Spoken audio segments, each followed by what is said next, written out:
വിശുദ്ധ കുരിശിന്റെ അടയാളത്താൽ ഞങ്ങളുടെ ശത്രുക്കളിൽ നിന്ന് ഞങ്ങളെ രക്ഷിക്കണമേ. ഞങ്ങളുടെ തമ്പുരാനെ, പിതാവിന്റെയും പുത്രന്റെയും പരിശുദ്ധാത്മാവിന്റെയും നാമത്തിൽ ആമേൻ. യേശയ്യായുടെ പുസ്തകത്തിൽ ദൈവം തന്റെ പ്രവാചകനായ യേശയ്യായെ വിളിച്ച് നിയോഗിക്കുന്നത് യഹൂദയോടും ഇസ്രായേലിനോടും ശിക്ഷ, കുറ്റബോധം, ഒടുവിൽ മഹത്തായ പ്രത്യാശ എന്നിവ പ്രഖ്യാപിക്കാനാണ്.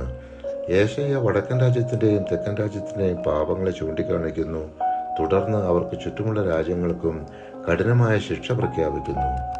അധ്യായങ്ങൾ 40 മുതൽ 55 വരെ ബാബിലോണിൽ നിന്നുള്ള പ്രവാസത്തിന് ശേഷമുള്ള മടങ്ങിവരവിനെയും പുനഃസ്ഥാപനത്തെയും കുറിച്ചാണ് എഴുതിയിരിക്കുന്നത്. 56 മുതൽ 66 വരെയുള്ള അധ്യായങ്ങളിൽ പുതിയ ആകാശത്തെയും പുതിയ ഭൂമിയെയും കുറിച്ചാണ് യേശയ്യ എഴുതുന്നത്.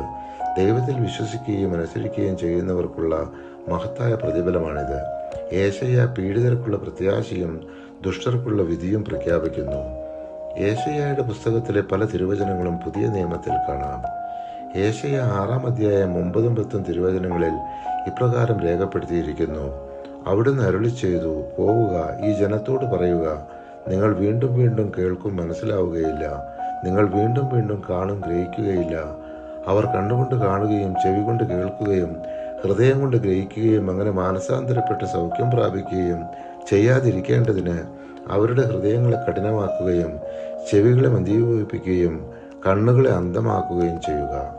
ഇതേ തിരുവചനങ്ങൾ വിശുദ്ധ മത്തായി സുവിശേഷം 13-ാം അധ്യായത്തിൽ 14-15 തിരുവചനങ്ങളായും വിശുദ്ധ മാർക്കോസിന്റെ സുവിശേഷം 4-ാം അധ്യായം 12-ാം തിരുവചനമായും വിശുദ്ധ ലൂക്കായുടെ സുവിശേഷം 8-ാം അധ്യായം 10-ാം തിരുവചനമായും കാണാം.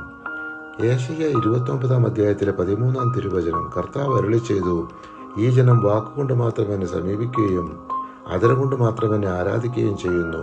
ഇവരുടെ ഹൃദയം എന്നിൽ നിന്ന് അകന്നിരിക്കുന്നു. എന്റെ നേർക്കുള്ള ഇവരുടെ ഭക്തി മനഃപ്പാഠമാക്കിയ മാനുഷിക നിയമമാണ്.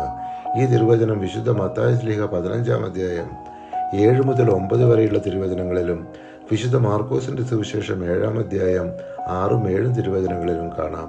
പരിശുദ്ധാത്മാവേ, തിരുവചനത്തിന്റെ അനന്തശക്തിയാൽ ആത്മാവിന്റെ ബലങ്ങളും ദാനങ്ങളും നൽകി തീക്ഷ്ണതയാൽ ഞങ്ങളെ ജ്വലിപ്പിക്കണമേ. ആമേൻ.